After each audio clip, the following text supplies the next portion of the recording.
demos glória com grande fervor. Seu Filho bendito por nós todos deu.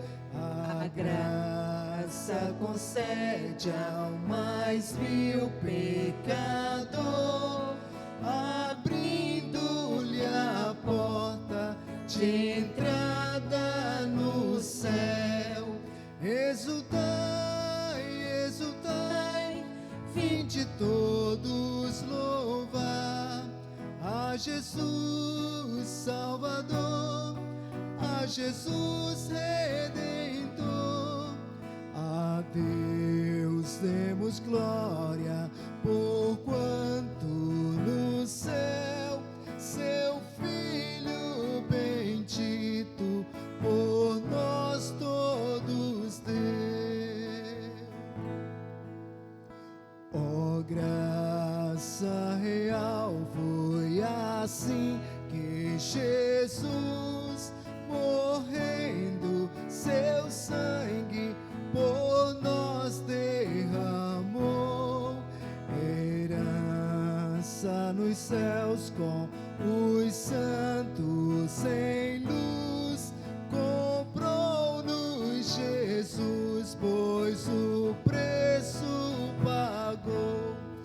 Exultai, exultai, vinde todos louvar a Jesus Salvador, a Jesus Redentor. A Deus demos glória, porquanto do céu seu Filho bendito por nós todos deu.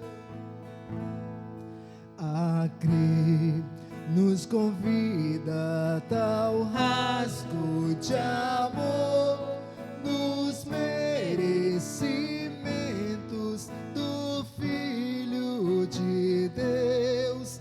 E quem, pois, confia no seu Salvador, vai vê-lo sentado na glória dos céus.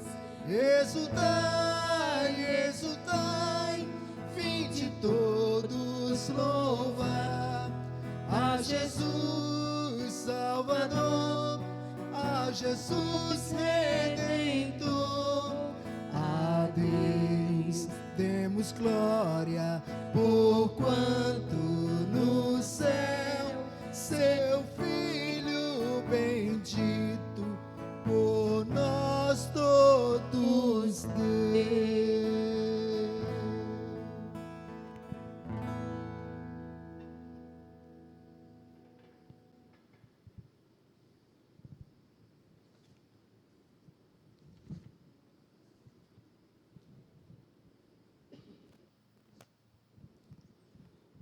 Boa noite, meus irmãos, para você que está em casa com sua família nesse instante, você que está no trabalho, seja qual for o ambiente que você estiver, esse culto chegando até você, através desse meio abençoador que Deus nos concedeu, que você possa aproveitar esse instante na presença do Senhor, você possa louvá-lo, glorificá-lo e exaltá-lo, você possa ouvir a palavra de Deus e também elevar-se a Deus em oração, esteja onde você estiver, mas sempre com muita reverência, sempre crendo que estamos diante do Deus vivo e estamos diante daquele que nos salvou, nos redimiu e nos colocou num vivo e santo caminho.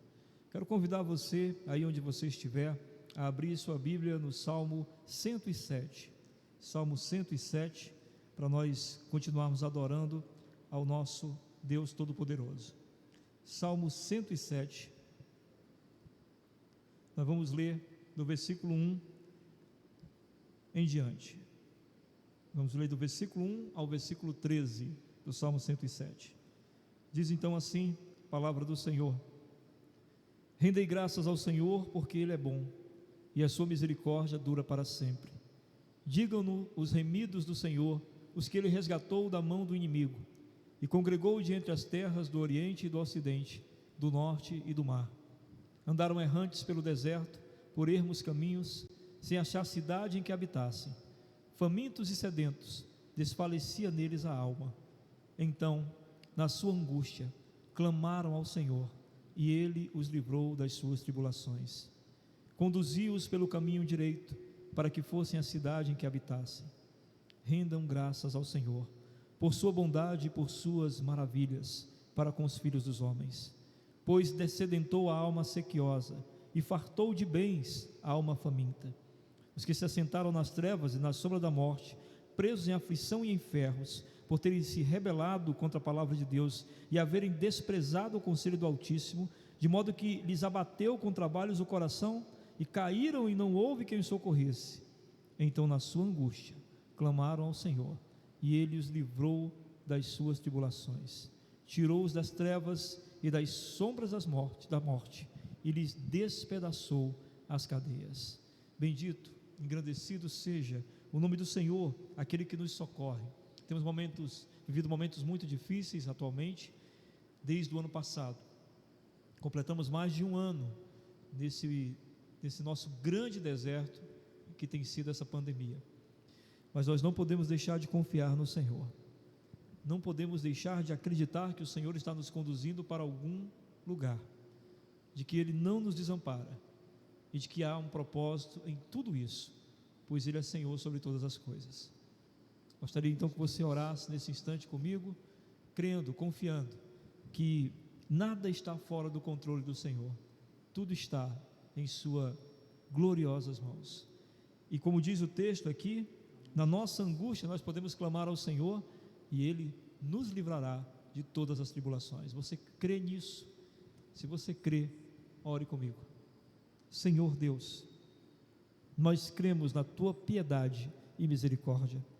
Sabemos que se clamarmos, Tu, como Pai misericordioso, amoroso e fiel que é, não desamparará Teus filhos. Por isso nós Te clamamos na abertura deste culto, pedindo que por Tua graça o Senhor esteja nesse instante socorrendo aqueles que estão em grande aflição e tribulação, aqueles que estão, ó Deus, em profunda angústia, aqueles que estão, ó Pai, mergulhados no sofrimento. Ó Deus, nós confiamos no Senhor, na Tua graça. Nós confiamos que o Senhor é um Deus que se compadece dos seus. Por isso nós clamamos por aqueles que não vão clamar, porque não creem em Ti, mas nós cremos. Por isso clamamos em nome do Senhor Jesus, pelo Teu socorro, pela Tua misericórdia. Muito obrigado, Senhor.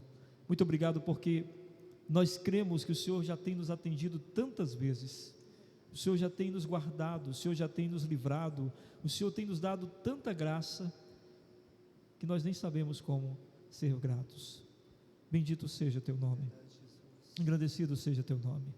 Agora recebe esse momento de adoração, recebe este culto online, recebe, Senhor, de cada pessoa que está em sua casa, de cada pessoa que está no seu trabalho, não importa onde essa pessoa esteja, mas se ela estiver de todo o coração, receba, Senhor, receba a nossa adoração, pois nós confiamos em Ti e nós Te glorificamos por isso.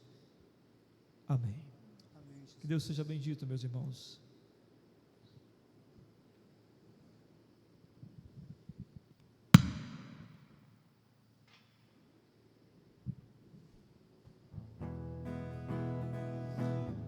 Vamos louvar a Jesus nesta noite, neste dia.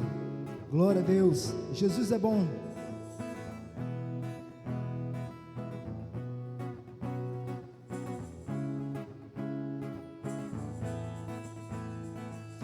És Tu única razão da minha adoração, ó Jesus. És Tu única esperança que anelo ter, ó Jesus. Porque em Ti fui ajudado, com a salvação tem me alegrado. Hoje há gozo em meu coração, com meu canto Te louvarei. Eu Te louvarei, Te glorificarei. louvarei, meu bom Jesus. Eu te louvarei, Senhor. Eu te louvarei, louvarei, te glorificarei. Eu te louvarei, meu bom Jesus. És tu única razão da minha adoração, ó Jesus. És tu única esperança que anelo ter, ó Jesus. Porque em ti, Senhor, porque em ti fui ajudado, com a salvação tem me alegrado. Hoje há gozo em meu coração, com meu canto te louvarei. Eu te louvarei, te glorificarei. Eu te louvarei, meu bom Jesus. Eu te louvarei, louvarei, te glorificarei. Eu te louvarei, meu bom Jesus. Em todo tempo, Senhor, em todo tempo te louvarei. É, Jesus, todo tempo. Em todo tempo te adorarei. Em todo tempo. Em todo tempo te adorarei.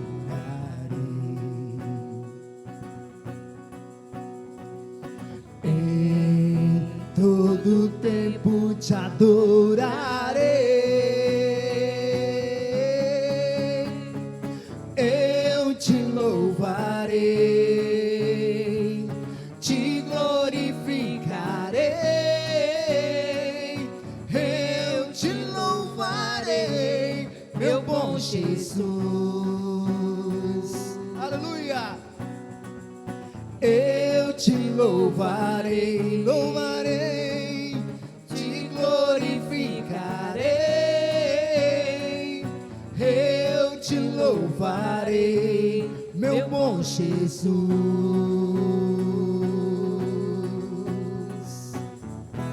Aleluia, Jesus. Glória a Deus.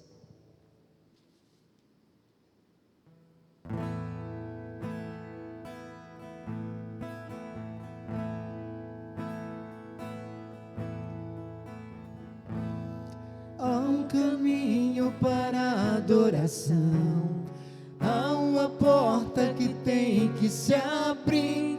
Abrir os meus olhos espirituais, para que eu possa ver. Há uma semente que tem que brotar. Existem vontades que tem que morrer. Morrer para o mundo e viver para Deus. E o adorar, adorar a Deus. Viver no seu altar, adorar a Deus. E me entregar, adorar a Deus. Viver no seu altar, adorar a Deus e me entregar.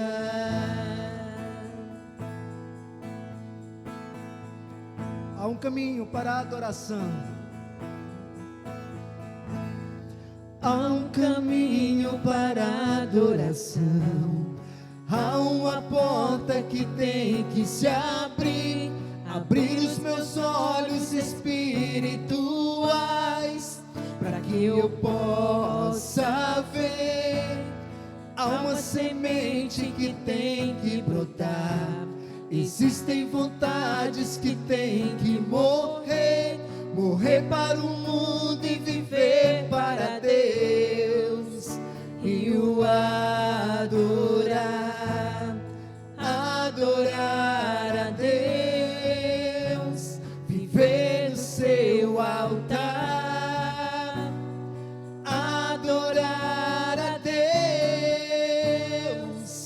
e me entregar, adorar a Deus, viver no seu altar, adorar a Deus e me entregar,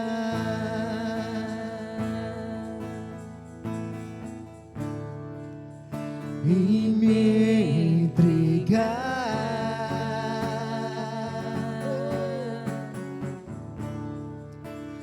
e me entregar.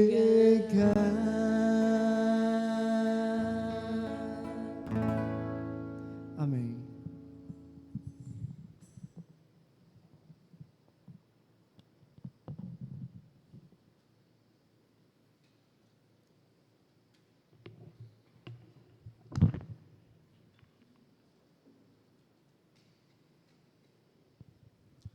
Amém, meus irmãos. Nós vamos dar prosseguimento à nossa série de mensagens baseada no livro de Josué, a exposição do livro de Josué, e nós chegamos ao capítulo 9.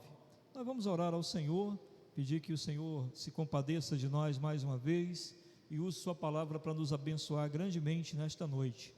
Então, aí onde você está, meu querido, feche seus olhos, minha querida, feche seus olhos, eleve seu pensamento ao Senhor, e vamos pedir a bênção dele sobre nós por meio da sua palavra. Vamos orar. Senhor Deus e Pai Todo-Poderoso, estamos nós aqui diante de tua palavra e te pedimos que o Senhor se compadeça de nós. Dê-nos, ó Deus, da condição de entendermos a tua mensagem, para que possamos viver conforme o teu agrado e a tua vontade. Ó Deus, permita-nos adentrar nesse instante na mente, ó Deus, do autor deste livro, de maneira que nós possamos assim compreender o que o Senhor deseja para cada um de nós pessoalmente em nossas vidas. Em nome de Jesus, nos abençoa com esta condição dada pelo teu Espírito e pelo teu poder, pois nós cremos que nesse instante quem irá falar é o Senhor. Que o Senhor então fale poderosamente, e tua palavra transforme-nos gloriosamente na imagem que o Senhor deseja que tenhamos. Amém. Bem, nós chegamos ao capítulo 9 então de Josué. No capítulo 8 nós vimos a questão da batalha contra Ai. Ai foi destruída, e agora nós entramos numa outra situação. Não esqueça que o povo de Deus está ali para expulsar daquele lugar, daquela terra prometida por Deus, aqueles povos pagãos. Há uma promessa de Deus para que todos esses povos sejam expulsos dali, nenhum deles deve ficar ali. E é dentro dessa condição que nós entramos então no capítulo 9. Nós vamos falar exatamente sobre algumas estratégias que um determinado povo criou para ser, digamos assim, poupado do juízo de Deus. Mas vamos para o texto. No texto os irmãos vão compreender melhor e entender melhor o que significa o que eu estou dizendo, dessa estratégia, dessa astúcia de determinado povo para tentar fugir do juízo de Deus, e o que essa astúcia desse povo, o que esse estratagema desse povo tem a nos ensinar dentro da palavra para os nossos dias atuais. Então acompanhe comigo aí no capítulo 9, verso 1, diz o seguinte: sucedeu que, ouvindo isto, todos os reis que estavam daquém do Jordão, nas montanhas e nas campinas, em toda a costa do Mar Grande, defronte do Líbano, os heteus, os amorreus, os cananeus, os ferezeus, os heveus e os jebuseus, se ajuntaram eles de comum acordo para pelejar contra Josué e contra Israel. Quando aqueles reis, e quando a gente fala rei aqui, nós não estamos falando de grandes nações. Os reis quem eram? Eram os líderes daquelas pequenas tribos, né? Aquelas pequenas cidades. E então esses reis, esses líderes de pequenas tribos ou de pequenas cidades, se reuniram e pensaram: olha, a gente precisa se unir, porque a gente já viu o que aconteceu com Jericó, o que aconteceu com Ai, como eles foram completamente destruídos, Então a gente já percebeu que o povo de Deus, esse povo que vem aí para destruir-nos, é um povo muito poderoso. A gente não terá como lutar cada um contra eles. Então é melhor a gente se juntar e enfrentarmos esse povo todos juntos. Essa foi a estratégia que esses reis tiveram para tentar combater a ação do povo de Deus que ia expulsá-los dali. Lembrando que o povo de Deus vai expulsá-los dali por juízo de Deus. Se você não acompanhou ainda as outras mensagens, todas elas estão no YouTube, né? Você pode ir nas mensagens anteriores e compreender perfeitamente o que o povo estava fazendo ali. O povo não só estava tomando posse de uma terra, ele estava executando o juízo de Deus sobre aqueles povos, que eram povos pagãos e extremamente pecaminosos. Então Deus estava ali usando de seu juízo por meio do seu povo. Mas se você quiser compreender um pouco melhor, volta um pouco às mensagens lá do capítulo 1, do capítulo 2, você vai compreender perfeitamente. Pois bem, esses reis então tiveram essa ideia de se juntar, né, para tentar se defender ou combater o povo de Deus. Aí no verso 3 até o 6, um povo teve uma outra ideia. Um povo pensou uma outra coisa. Diz o texto: os moradores de Gibeão, que na verdade eram os heveus, parte ali dos heveus, né? Os moradores de Gibeão, porém, ouvindo o que Josué fizera com Jericó e com Ai, usaram de estratagema e foram e se fingiram embaixadores e levaram sacos velhos sobre os seus jumentos e odres de vinhos velhos rotos e consertados, e nos pés sandálias velhas e remendadas e roupas velhas sobre si, e todo o pão que traziam para o caminho era seco e borolento. Então veja só a ideia que eles tiveram. Eles pensaram o seguinte: nós vamos nos encontrar com o povo de Deus como se nós não fôssemos daqui, como se nós não fôssemos dessa região, como se nós tivéssemos vindo de outra região distante. E para provar que tinham vindo dessa região distante, o que é que eles tinham que fazer? Eles tinham que fingir que vinham de uma longa jornada. Para fingir que vinha de uma longa jornada, o que é que o texto diz aqui para nós? Eles pegaram sacos velhos, colocaram sobre os jumentos, odres, né, que eram aquela espécie de saco, né, vamos dizer assim, de couro que carregava o vinho, velhos, rotos e consertados, remendados, né? Nos pés eles colocaram umas sandálias bem gastas, bem velhas, aquelas que já têm o solado fininho, né? Pegaram também pão seco e borolento, um pão velho, de maneira que pudessem provar que vinham de longe. E aí no verso 6 diz que eles foram ter com Josué ao arraial, a Gilgal, e lhe disseram a ele e aos homens de Israel: chegamos de uma terra distante, fazei pois agora aliança conosco. Percebam então, o povo de Gibeão, os gibeonitas, tiveram essa ideia de enganar o povo de Deus, de dizer que não eram parte daqueles povos ali que deveriam ser extintos ou expulsos, né? Não eram, eles vinham de outra região distante e queriam então fazer uma aliança com o povo de Deus, queriam participar daquela nação israelita.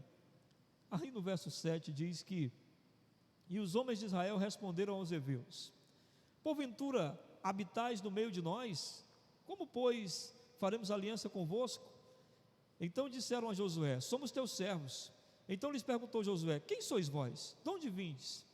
Responderam-lhe: teus servos vieram de uma terra muito distante, por causa do nome do Senhor teu Deus, porquanto ouvimos a sua fama e tudo quanto fez no Egito. Ou seja, o que eles disseram?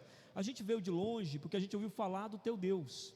Nós vimos falar do que ele fez no Egito, do que ele tem feito nas nações, do poder que ele tem. Então nós viemos por causa dele. Note que então os gibeonitas foram muito maliciosos. Eles tentam ganhar o povo de Deus elogiando a Deus, ou dizendo que temem a Deus, e por temer a Deus é que estão ali. No verso 10 diz: e tudo quanto fez aos dois reis dos amorreus, que estavam da além do Jordão, Seom, rei de Esbom, e Og, rei de Bassã, que estava em Astarote. Eles sabiam disso, sabiam do que Deus tinha feito. Pelo que nossos anciãos e todos os moradores da nossa terra nos disseram: tomai convosco provisão alimentar para o caminho, e ide ao encontro deles e diz-lhes: somos vossos servos, fazei pois agora aliança conosco. No verso 12 diz: este nosso pão, olha que coisa, tomamos quente das nossas casas, no dia em que saímos para vir ter convosco, e ele aqui agora só seco e borolento. Ou seja, nossa viagem é longa, o pão estragou, de tão longa é a nossa viagem. Verso 13: estes odres eram novos quando os enchemos de vinho, e eles aqui já rotos, e estas nossas vestes e estas nossas sandálias já envelheceram por causa do muito longo caminho. Percebem? Há toda uma argumentação aqui, e não só argumentação, né? Eles estão argumentando e mostrando. Olha para nós, vê a nossa situação, vê que nós viemos de longe, vê que a nossa caminhada foi árdua e longa. Veja também que nós fomos convencidos pelos nossos líderes a vir aqui e nos aliar a vocês, porque eles disseram que o Deus de vocês é poderoso. Enfim, foram muitos argumentos com a imagem junto com a argumentação. Aí no versículo 14 vem um grande erro do povo de Deus, o grande erro de Josué. Então os israelitas tomaram da provisão. O que significa isso? Os israelitas pegaram do pão e comeram junto com eles. Isso significava uma aliança. Isso significava que agora eles tinham comunhão uns com os outros. É por isso que a ideia do partir o pão é sempre uma ideia de comunhão. E aqui não foi diferente, né? Para demonstrar que ali haveria uma comunhão então entre eles, o povo de Deus come o pão deles junto com eles. Então o que diz? Então os israelitas tomaram da provisão e não pediram conselho ao Senhor. Não consultaram ao Senhor sobre aquilo ali, sobre o que estava acontecendo, sobre que tipo de decisão deveria ser tomada. Não consultaram ao Senhor, simplesmente tomaram uma decisão. Bem, o que acontece? Verso 15 diz: Josué concedeu-lhes paz e fez com eles a aliança de lhes conservar a vida, ou seja, fez um juramento, né? Nós vamos conservar a vida de vocês. E os príncipes da congregação lhes prestaram juramento. Os príncipes das congregações quem eram? Eram os líderes das tribos de Israel, né? Eram 12 tribos, cada uma tinha um líder, e esses príncipes eram os líderes, e eles concordaram com Josué e fizeram a aliança e o juramento de que aquele povo não seria jamais morto. Passa o tempo, vamos para o verso 16. Ao cabo de 3 dias, depois de terem feito a aliança com eles, ouviram que eram seus vizinhos e que moravam no meio deles. De repente o povo de Deus foi averiguar, né, a vizinhança, para ver quais povos deveriam ser enfrentados e atacados, e não é que se encontram com os gibeonitas, e não é que se encontram com eles depois de 3 dias. Aí o verso 17 diz: pois partindo os filhos de Israel, chegaram às cidades deles ao 3º dia. Suas cidades eram, olha só, os gibeonitas não eram só uma cidade, era um grupo de cidades: Gibeão, Sefira, Beerote e Querate Jearim. Todo esse povo vai ser poupado agora. Os filhos de Israel não os feriram, porquanto os príncipes da congregação lhe juraram pelo Senhor, Deus de Israel, pelo que toda a congregação murmurou contra os príncipes. Ou seja, a congregação, o povo de Deus disse: o que vocês fizeram? Vocês são loucos, por que vocês vão poupar esse povo? E eles disseram: nós não podemos fazer nada, nós juramos diante do Senhor. É interessante aqui, eu quero só abrir um parênteses antes da gente ir para as aplicações do texto, da importância que há nas alianças, nos pactos que nós fazemos diante do Senhor, como por exemplo a aliança do casamento. Excetuando o adultério, né, o casamento é casamento, e nós deveríamos então entender que quando diante do Senhor nós fizemos uma aliança com a esposa ou com seu esposo, diante do Senhor, essa aliança deve ser para a vida toda, assim como todas as alianças que fazemos para com Deus. Fecha parênteses. Verso 19: então todos os príncipes disseram a toda a congregação: nós lhe juramos pelo Senhor Deus de Israel, por isso não podemos tocar-lhes. Fizemos o juramento, embora tenham sido enganados. Aí eu volto à ideia também do casamento. Casamento é coisa séria, né? Embora você pense: olha, mas eu acho que eu me enganei. Mas se você fez aliança com o Senhor, você vai ter que lutar por isso agora. Então tome muito cuidado na decisão de casar-se, você que ainda não casou, e você que casou, peça ao Senhor que dê a você condições de lutar pelo seu casamento. No verso 20 ele diz: isso porém lhe faremos. Ok, nós fizemos isso, não podemos tocar neles. Mas no verso 20 ele diz: isso porém lhes faremos, conservar-lhe-emos a vida, para que não haja grande ira sobre nós por causa do juramento que lhe fizemos. Disseram-lhe pois os príncipes: vivam. E se tornaram rachadores de lenha e tiradores de água para toda a congregação, como os príncipes lhe haviam dito. Então os príncipes disseram: ok, vocês vão viver entre nós, mas vocês vão trabalhar para a congregação, vocês vão rachar lenha e pegar água para a congregação. É isso que vocês vão fazer no nosso meio. É interessante que isso que eles começaram a fazer, e vão fazer para a vida toda ali, no meio da tribo de Israel, depois vão servir ao templo, porque o templo, como havia muitas ofertas, né, diariamente, continuamente, precisava de muita lenha. precisavam de muita água para lavar as coisas, então eles serviam ao templo. Depois disso eles passaram a servir ao templo. No verso 22 diz: chamou Josué e disse-lhes: por que nos enganaste, dizendo: habitamos muito longe de vós, sendo que vivíeis em nosso meio? Agora, pois, sois malditos, e dentre vós nunca deixará de haver escravos, rachadores de lenha e tiradores de água para a casa do meu Deus. Então responderam a Josué: é que se anunciou aos teus servos, como certo, que o Senhor teu Deus ordenara a seu servo Moisés, que vos desse toda a terra e destruísse todos os moradores dela diante de vós. Por isso tememos muito por nossa vida e por causa de vós, e fizemos assim. Ou seja, não era bem um temor a Deus, era um temor por causa da vida deles. Eles estavam preservando suas vidas.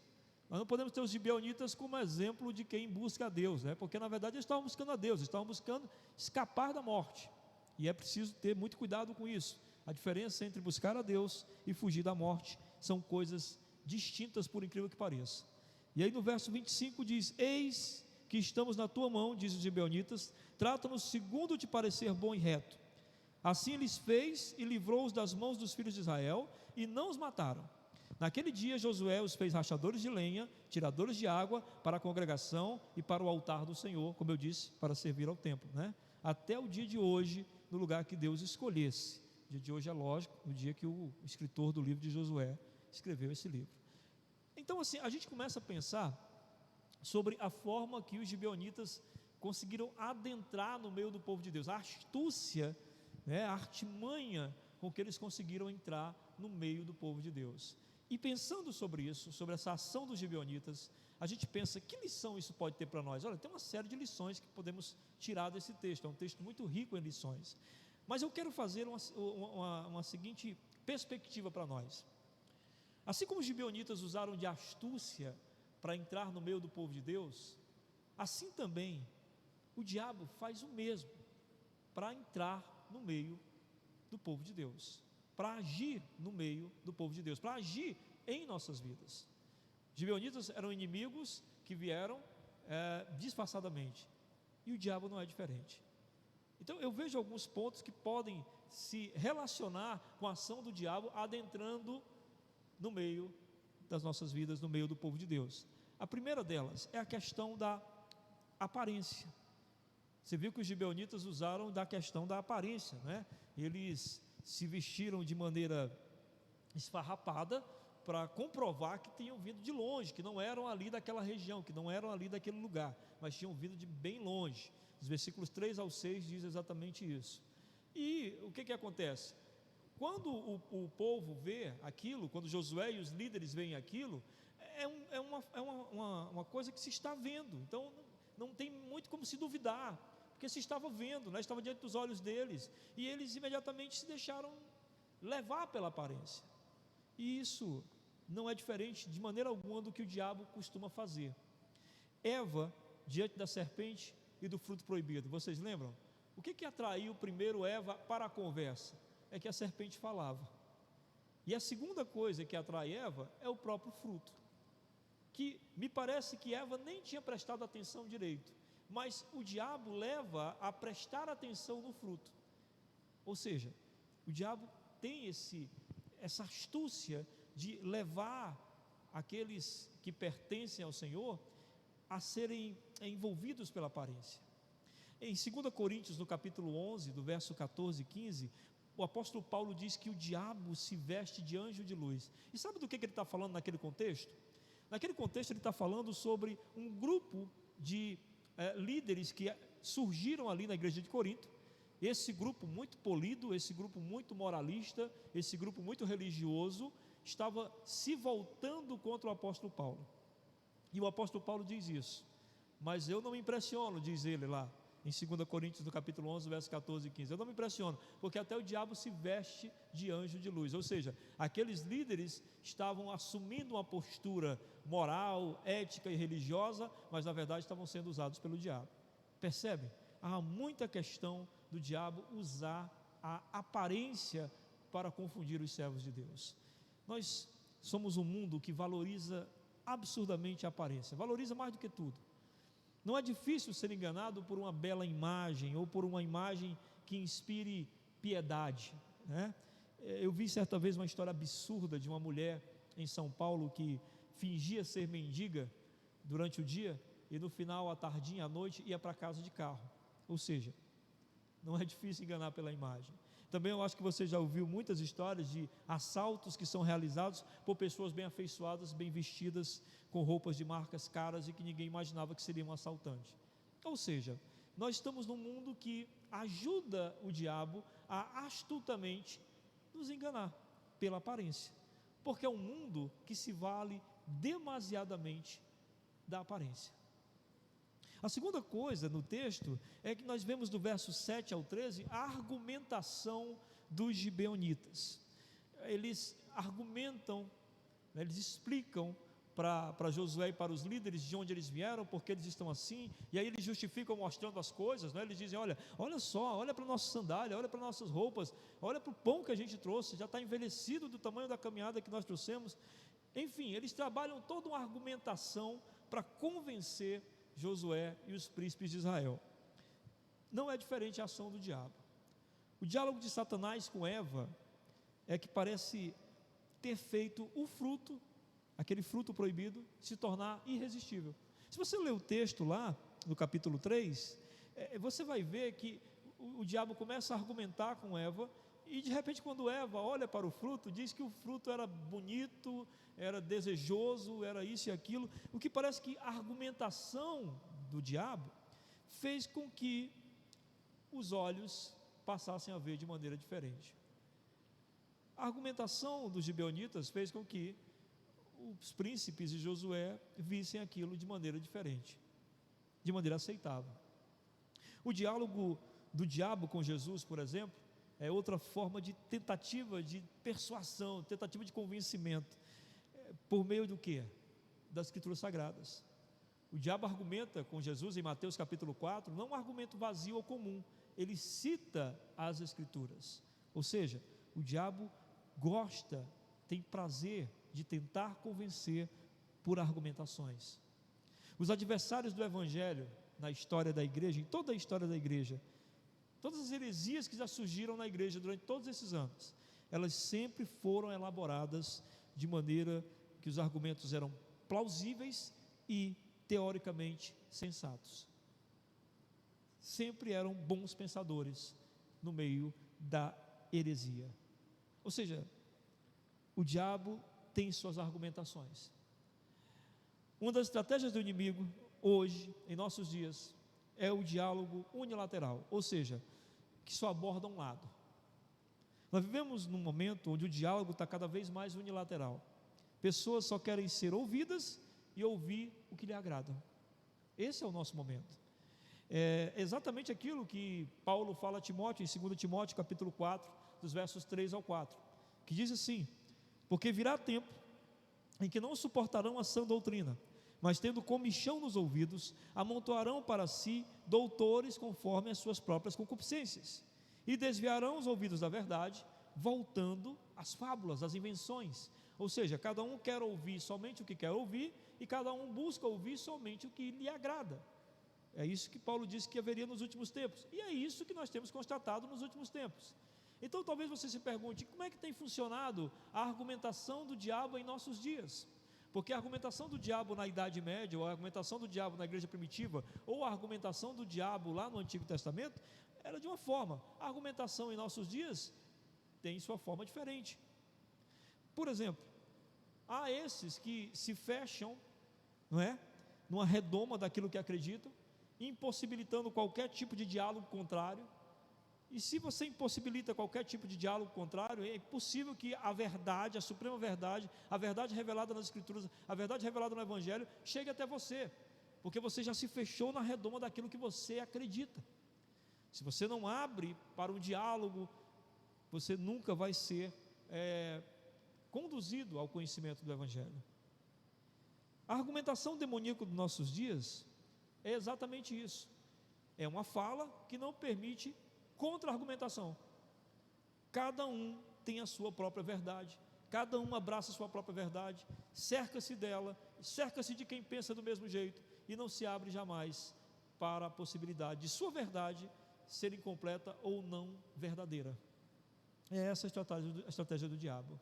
O Nicholas Carr é um autor do livro The Shallows. The Shallows fala sobre o que a internet está fazendo com o seu cérebro. Esse livro foi finalista do prêmio Pulitzer de 2011. E olha o que o Nicholas Carr fala, veja como é bastante interessante a ideia que ele traça, se não tem tudo a ver com o que nós estamos falando. Nicholas Carr argumenta que na era da internet estamos perdendo nossa capacidade de pensar, ler e conversar profundamente. Veja o que ele diz: pensar, ler e conversar profundamente. As pessoas pensam, elas leem, elas conversam, mas não profundamente, só superficialmente. Então ele diz: em vez de mergulhadores em mar profundo, praticamos jet ski sobre um mar de palavras e de imagens, nunca nos aprofundando. Essa é a estratégia do diabo. Se a estratégia anterior era uma argumentação levando o indivíduo a acreditar nele, a estratégia agora é permitir que o indivíduo acredite somente no que quer e não no que é verdade. E a fé cristã é uma fé de diálogo, sempre foi. Lembra de Jó no Antigo Testamento, dialogando com seus amigos? O livro de Jó é isso, é um diálogo, né, entre aquilo que Jó acreditava e aquilo que os amigos acreditavam, um diálogo tentando chegar ao entendimento da fé. O próprio Jesus sempre foi de diálogos com os fariseus, com os pecadores. Então a estratégia do diabo é que não haja argumentos. A terceira coisa é que nós vemos que a ação do diabo se dá pela nossa falta de consulta a Deus, pela falta de oração. Veja o verso 14, né, que diz: então os israelitas tomaram da provisão, ou seja, já fizeram uma aliança ali com os inimigos gibeonitas e não pediram conselho ao Senhor. E essa é a terceira coisa, não pedir conselho ao Senhor, é a nossa falta de oração. Deus nos responde por meio da sua palavra.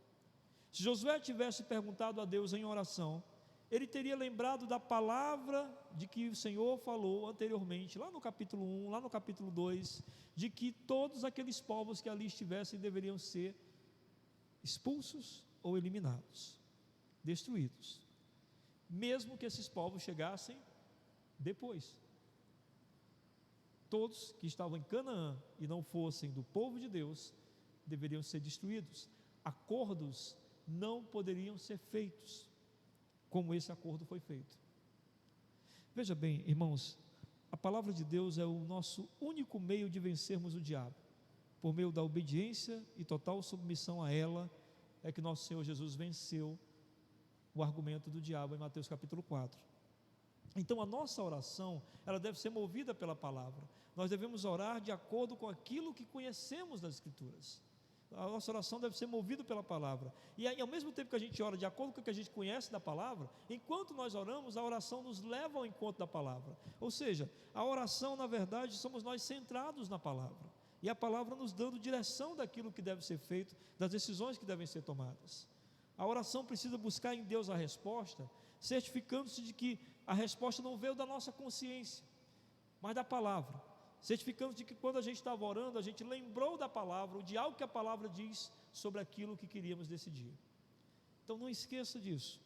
As decisões por meio da oração e do conhecimento da palavra são fundamentais. Para tanto, a nossa consciência ela deve estar completamente submetida à palavra de Deus. É por isso que em 1 Coríntios 2,16 o apóstolo Paulo diz: nós temos a mente de Cristo. Como é que temos? Por meio do entendimento, do guardar a sua palavra, de conter a sua palavra em nós, é que fazemos isso. Uma quarta coisa interessante em relação ao diabo, e esse texto, uma assimilação de inimigos, né? É que Deus subjuga o inimigo. Deus subjugou os gibeonitas, né? E Deus subjuga o diabo. A gente sabe muito bem disso. Os gibeonitas, eles vieram depois a ajudar a reconstruir os muros de Jerusalém, junto com Neemias. Se você ler o livro de Neemias, você vai ver que foi os gibeonitas que ajudaram, porque como eles trabalhavam continuamente, né, carregando água, cortando lenha, eles também já estavam na prática de construção, e foram eles que ajudaram a reconstruir os muros de Jerusalém. Então, assim como os gibeonitas serviram a Deus consequentemente, pasme, o diabo também serve a Deus em seus desígnios. Lutero dizia que o diabo é o diabo de Deus. O diabo é usado por Deus para a glória de Deus. As ações do diabo são, na verdade, revertidas sempre para a glória de Deus. Por isso o diabo é absurdamente derrotado. todas as ações dele acabam convergindo para a glória de Deus. Se ele faz o mal, se ele atua de maneira cruel, o Senhor vai reverter aquilo sempre em bem. É uma derrota contínua, uma derrota que se repete, uma derrota que não cessa. Por quê? Porque Deus subjuga o nosso inimigo, como Deus subjugou os gibeonitas. Incrível isso, não é? Mas quais são as aplicações do texto para nós? Quais são as lições que nós podemos trazer para nós, para o nosso cotidiano e para as nossas vidas? Eu destaco aqui três coisas que nós devemos aplicar nas nossas vidas por meio desse texto. Primeira delas, cuidado para não se deixar levar pela aparência desse mundo. Cuidado para não se deixar levar pela aparência desse mundo. A concupiscência dos olhos, da qual o apóstolo João fala em 1 João capítulo 2, verso 16. A concupiscência dos olhos é o pecado de desejar tudo pela aparência e não pela essência. Quantas pessoas já se deram mal, quantos cristãos já se deram mal na vida por terem tomado decisões baseadas na aparência e não na essência. Não seja, meu irmão e minha irmã, precipitado. Não se deixe levar pela aparência. Às vezes uma jovem na igreja vê um jovem rapaz bonito, bem afeiçoado, falante, bom emprego, e que olha com interesse para ela, e ela diz: é esse. Ou o contrário, um rapaz na igreja vê uma moça bonita, crente, demonstra ser temente a Deus, e ele diz: é essa. Muito cuidado com a aparência, sem o conhecimento da essência. É preciso conviver com a situação para se tomar uma decisão. É preciso se levar tempo, dar tempo, para que por meio do tempo seja nos revelado o que realmente está diante de nós. E isso em todas as circunstâncias de nossas vidas. Em todas as circunstâncias nós devemos sempre estar atentos ao tempo necessário para que se revele a nós o que realmente está diante dos nossos olhos. É muito comum nós nos frustrarmos com aquilo que diante dos olhos parecia perfeito, mas que pela convivência demonstrou não ser. Portanto, meu irmão e minha irmã, não seja como Ló, escolhendo as campinas verdejantes pela boa aparência que tinham e indo parar no lugar de condenação. Você lembra de Ló? Gênesis capítulo 13, versos 10 e 11, é o primo de Abraão. Abraão vai se separar dele e diz: olha, Ló, escolha o lado que você quer ficar, do lado que você for, eu vou para o outro lado. Ló olha para um lado e vê as campinas verdejantes, lindas e belíssimas de uma região e diz: eu quero esse lado. E o coitado do Abraão fica com o lado mais seco. Só que Ló vai exatamente para Sodoma e Gomorra, lugar de condenação. Cuidado para não ser levado pela aparência, e sendo levado pela aparência, de repente descobrir-se em uma situação quase sem volta ou sem volta. Aprenda a discernir a beleza das coisas, observando também, não só com a questão do tempo, né, que é necessário, mas também observando essas coisas com o olhar que Jesus observaria. Aquele olhar de quem não vê apenas o exterior, mas o interior. Como essa pessoa pensa, como ela age no dia a dia, é que vai lhe dar uma resposta mais plausível sobre suas decisões em relação a pessoas. E em relação a lugares, a mesma coisa. Conviva um pouco, experimente um pouco antes de tomar a decisão de ali ficar, para que você possa assim não se deixar levar pela aparência. Lembre-se que Jesus não despertava interesse algum pela sua aparência. Ele não chamava atenção pela sua aparência, diz a Escritura, diz o texto de Isaías capítulo 55. E ele mesmo, Jesus, jamais se deixou levar pela aparência dos homens. Nós precisamos aprender com o nosso mestre a não levar em conta tanto a aparência, como esse mundo que nós vivemos leva em consideração. Segunda coisa, para a sua vida: sempre contra-argumente tudo por meio da Bíblia. O diabo quer que você como nós vimos aqui, se cale no nosso mundo atual, fique caladinho na sua, não queira se abrir para novos pensamentos, não queira contra-argumentar, simplesmente se cale, aceite e viva o seu jeito, viva do seu jeito e aceite o outro, é essa a ideia. Nós estamos inseridos em uma cultura, meus irmãos, que fala sem parar e defende ferrenhamente seus pontos de vista. Nós precisamos de uma contra-argumentação bíblica para tudo isso. Nós somos pecadores por natureza. Se nós confrontarmos as ideias desse mundo com as nossas, não temos garantia nenhuma de que estamos certos, porque nós também somos pecadores. Mas se nós nos valermos da Bíblia, ela nos dará convicção. Então, não se deixe vencer pela preguiça de não buscar na Bíblia a melhor contra-argumentação para esse mundo, porque a sua vida pode estar em jogo. A sua vida pode estar em jogo. Busque sempre o assim diz o Senhor. O que eu quero dizer com isso? Certifique-se de que toda a sua opinião é semelhante à opinião de Jesus sobre todas as coisas. A tua opinião é rendida à opinião de Jesus. Terceira coisa, tenha sempre em mente que toda decisão, por mais fácil que pareça, carece de oração. Porque veja, Josué e os príncipes acharam que essa decisão era muito fácil. Estava ali diante dos olhos dele a situação daquele povo. Havia uma demonstração clara que eles tinham vindo de longe. A argumentação deles também era muito boa. Então eles pensaram: isso aqui é fácil de decidir. Não se deixe nunca enganar por isso. Leve todas as decisões de sua vida à oração ao Senhor. Quão tolos nós somos ao negligenciar a oração. É duplamente tolo não só deixar de orar, mas deixar de perguntar a Deus sobre decisões. Porque nós, quando perguntamos a Deus, estamos perguntando sobre aquele que sabe todas as coisas. Quão tolos nós somos de não perguntar àquele que sabe todas as coisas qual a melhor decisão que nós devemos tomar. E aí talvez você pergunte: mas como é que Deus responde isso? Deus responde da seguinte forma: nunca uma decisão será contrária à sua palavra.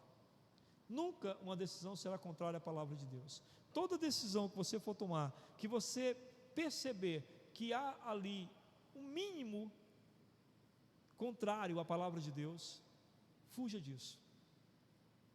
Só tome decisões que você tiver convicção de que realmente está completamente adequado com aquilo que a palavra de Deus expressa como vontade de Deus. E a vontade de Deus qual é? A vontade de Deus é que seu nome seja glorificado sempre em primeiro lugar. A vontade de Deus, nós não podemos confundir com a nossa vontade.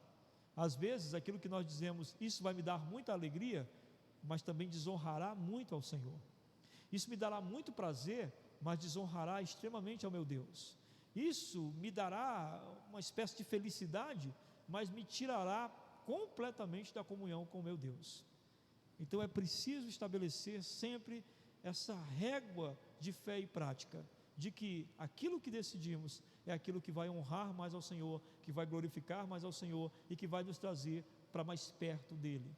E isso referente a toda decisão que você puder tomar. Até mesmo, meu irmão, a profissão que você quer escolher, você tem que pensar se isso vai glorificar a Deus, se isso vai te deixar mais perto de Deus, se isso vai honrar mais o teu Senhor. O namoro que você vai começar, o noivado que você finalmente quer iniciar, aquela casa que você quer comprar, aquele carro que você deseja, tudo você deve se perguntar: isso vai honrar ao Senhor, isso vai glorificar ao Senhor, isso vai me trazer para mais perto dEle? É assim, é nessa régua de fé que a gente decide por meio da oração, e por meio dessa decisão não deixamos que o inimigo adentre em nossas vidas, como os gibeonitas adentraram na vida dos israelitas. A oração é um escudo, ela nos protege, ela nos garante que estamos fazendo as coisas do jeito de Deus. A minha oração no final desta mensagem é isso: é que você faça as coisas do jeito de Deus. Talvez você não tenha ainda uma relação com o Senhor Deus, e por não ter ainda uma relação mais íntima com Ele, não ter uma comunhão mais próxima dEle, eu digo a você que o inimigo das nossas almas, o inimigo da sua alma, ele passeia, ele adentra na tua vida de todas as formas, porque você não tem defesa alguma. Então ele age muitas vezes na sua vida de muitas formas, porque você não tem nenhum tipo de proteção. A nossa proteção é o nosso Senhor Jesus Cristo, aquilo que Ele fez por nós, o sangue dele que foi derramado pelos nossos pecados, e que uma vez que ali foi derramado e trouxe o perdão para os nossos pecados, nos deu condição de caminhar juntamente com Deus. O Deus não habita em templos feitos por mãos humanas, mas Ele habita naqueles que nele creem, e uma vez que Deus habite em você, que está me ouvindo nesta noite, Ele vai fazer com que você seja mais que vencedor sobre todo o mal. Nenhum mal poderá lhe tocar, porque você estará revestido simbolicamente do sangue de Jesus, que foi derramado na cruz por você. E você que já é crente, já caminha com o Senhor, já tem comunhão com o Senhor, eis as defesas, eis as formas de se buscar proteção sempre no Senhor, para que nenhum mal adentre tua casa, tua família. Mantenha sempre essa relação íntima com Deus. É nessa intimidade com Ele que nós temos a percepção de quando o mal se aproxima, e assim nos defendemos por meio da oração e da convicção de que o Senhor é o nosso pastor e nos provê de tudo. Vamos orar, vamos agradecer ao Senhor por sua palavra bendita. Senhor Deus e Pai, muito obrigado. Eu te agradeço porque nesta noite nós podemos contemplar mais da tua palavra e compreender como devemos estar atentos aos ataques do inimigo, para não sermos pegos por sua astúcia.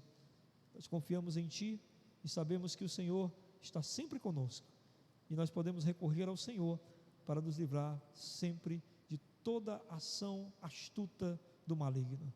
Bendito seja o Teu nome por isso. Que o amor de Deus, a comunhão do Seu Santo Espírito e a graça do nosso Senhor Jesus Cristo esteja em todos os lares e em todos os lugares onde nós fomos nesta noite ouvidos, para a glória e pelo amor de Deus. Amém. Deus abençoe, meus irmãos. Deus os mantenha firme na fé, na caminhada com Ele.